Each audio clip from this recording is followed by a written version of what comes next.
हाँ तो भाई जिस दिन का बहुत ही बेसब्री से इंतजार हो रहा था वो समय हो गया पूरा, क्योंकि आज यानी 30 तारीख से ईद के जश्न में सलमान भाईजान की सिकंदर थिएटर्स में आ गई है। सबसे पहले तो उन सभी फैंस और ऑडियंस को ईद की बहुत बहुत बधाई। मैंने मूवी देखी, क्या खास है इसमें, क्या क्या कमियां है इसमें, हेटर्स, सपोर्टर्स, पॉजिटिविटी, निगेटिविटी सब कुछ क्लियर कर देगा तुम्हारा भाई सिर्फ इन 5 पॉइंट से। सुबह का शो था लगभग 200 रुपए के नॉर्मल टिकट प्राइस के साथ। मैं नॉर्मल इसीलिए बोल रहा हूँ क्योंकि यार आईमैक्स मल्टीप्लेक्स में तो सिकंदर के लिए बवाल ही मच गया भाई। 500 से लेकर 1000 तक की हेवी टिकट प्राइस के साथ इस मूवी को एंजॉय किया जा रहा है। हाँ तो क्यों देखनी चाहिए मूवी, पहले इन 5 पॉजिटिव पॉइंट से समझ लीजिए। Point number 1, hero versus villain का फेस ऑफ। ये बैटल ऑडियंस को आखिर तक मूवी में बनाए रख सकती है, क्योंकि इस बार ये कोई अहरा गहरा विलन नहीं है रे बाबा। इसने पॉलिटिकल पावर को अपने हाथ में लेके उसे अपने इशारों पर नचा के खुद को खतरनाक खलनायक बनाया है। तो वही इधर सनकी भाईजान भी कोई कम नहीं लग रहे हैं। प्रॉपर गैंगस्टर भरे अंदाज में मॉन्स्टर भरा परफॉर्मेंस करके इसने विलन के साथ उसके घर में घुस के ऐसी तोड़फोड़ की है ना भाई कि अपने शब्दों में मैं बता नहीं सकता। आप मूवी देखो समझ जाओगे। पॉजिटिव पॉइंट नंबर 2, सबसे इम्पोर्टेंट, प्रीतम चक्रवर्ती और संतोष आनंद जी का मॉन्स्टर बीजीएम, जिसमें एक्शन सीन्स हो, इमोशनल सीन्स हो, भाईजान की एंट्री से लेकर सॉन्ग्स का प्रेजेंटेशन, सच कहूँ तो स्टार्टिंग से लेकर आखिर तक बनाए रखने की वाइब देता है। संतोष नारायण जी की इस सक्सेसफुल बीजीएम से उनका आगे का फ्यूचर ब्राइट हो सकता है। एक से बढ़कर एक ऑफर्स इन्हें मिल सकते हैं। पॉजिटिव पॉइंट नंबर 3, मूवी में सोशल सर्विस का बेस्ट एग्जाम्पल प्रेजेंट किया गया है, जिनमें हॉस्पिटल वाले सीन्स आपको रुलाएंगे भी और आपको मोटिवेट भी करेंगे। भले ही सिकंदर भाईजान के पीछे का राज क्रिमिनल से भरा हो, लेकिन इन्होंने जिस तरीके से गरीब लोगों की भलाई की है, उनकी हेल्प की है, चंद इनके लिए पूरे सिस्टम को ही फाड़ दिया है, तो समाज सेवा के पॉइंट ऑफ व्यू से ये मूवी देखने लायक हो जाती है। इसके पहले भी एसआरके की मूवी जवान ने पॉलिटिक्स की बड़ी अच्छी तरीके से मारी थी और यहाँ भी कुछ ऐसा ही दिखाया गया है, बट डिफरेंट फॉर्म में। पॉजिटिव पॉइंट नंबर 4, क्लाइमैक्स को मासी अंदाज में एंड करके पार्ट 2 की भी यहाँ हिंट डाली गई है। जी भाई साहब, पार्ट 2 भी आने वाला है। वैसे इसका एक्सप्लेन वीडियो कल आने वाला है फिल्मी जगत पे, लेकिन मैं आपको यहाँ शॉर्ट में बता दूं, भाईजान ने इनका गेम ओवर कर दिया है। अब एक पॉलिटिकल पावर को मार के सिकंदर भाईजान सबकी नजर में क्रिमिनल बन चुका है और अब इनका सर्च ऑपरेशन किया जा रहा है। तभी तो भाईजान ने बोला है, सुना है बहुत सारे लोग मेरे पीछे पड़े हैं, बस मेरे मुड़ने की देरी है। बस यही सब हिंट्स मूवी के सेकंड पार्ट को कनेक्ट करके रखते हैं। अब कब तक आएगा पता तो नहीं, लेकिन सेकंड पार्ट जरूर आएगा, पक्का 100%। और पॉजिटिव पॉइंट नंबर 5, मूवी को एक्शन, वायलेंस, इमोशंस के साथ इंजॉयमेंट के पॉइंट ऑफ व्यू से बनाया गया है। ज्यादा गहराई में जाके सोचने वाली इसमें ऐसी कोई खास बात नहीं है, इसलिए ये मूवी आपको इजीली समझ जाएगी। हाँ तो ये सब हुए फिल्म के पॉजिटिव पॉइंट्स, लेकिन फिल्म ने ऐसे भी कुछ घाव दिए हैं जिन्हें इन 5 निगेटिव पॉइंट से आप समझ जाओगे। तो पॉइंट नंबर 1, रश्मिका का नॉर्मल कैरेक्टर। भले ये लव एंगल के थ्रू सलमान खान के साथ प्रेजेंट हुई है, लेकिन रोमांटिक अंदाज के आगे का भी मेकर्स ने थोड़ा सोचना था।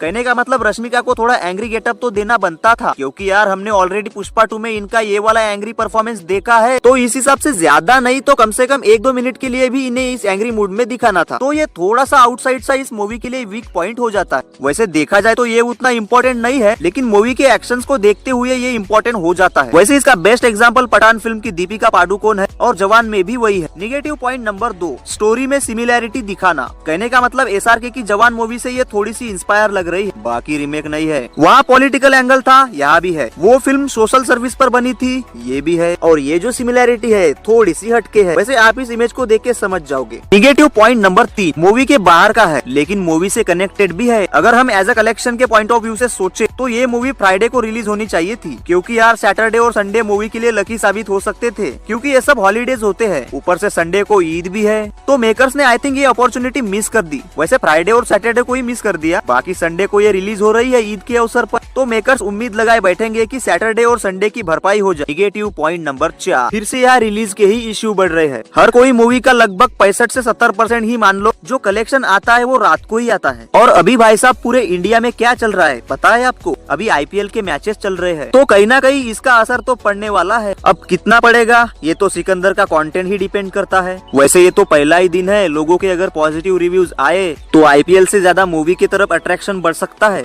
और निगेटिव पॉइंट नंबर 5, डायलॉग्स में थोड़ी सी कमी दिख रही है, क्योंकि मेकर्स ने एक्शन पर ज्यादा फोकस डाला है, तो कुछ सीन्स में आई थिंक फायर डायलॉग रहने चाहिए थे जो मिसिंग लग रहे हैं। बाकी फैमिली ड्रामा मूवी है, यूएस सर्टिफिकेट के साथ आई है, आप बिंदास अपने परिवार के साथ जा सकते हो, अकेले भी देख सकते हो, साथ में भी देख सकते हो, भाई आपकी मर्जी, आपका पैसा। बाकी मूवी है देखने लायक, वन टाइम वॉच सिनेमा तो मैं इसे नहीं कह सकता हूँ। अगर जिसके दिमाग में बैठ गई, अगेन कहता हूँ, इस मूवी को एंटरटेनमेंट के पॉइंट ऑफ व्यू से बनाया है, तो ये I think one time watch cinema तो नहीं होना चाहिए। बाकी आपकी सोच पे डिपेंड करता है। तो भाई फटाक से बता दीजिए बॉक्स ऑफिस पर डे 1 का कितना तूफान आ सकता है? 30 करोड़, 40 करोड़, 50 करोड़ या फिर 100 करोड़? मिलते हैं एक और इंटरेस्टिंग इंटरेस्टिंग वीडियो के साथ। बाय।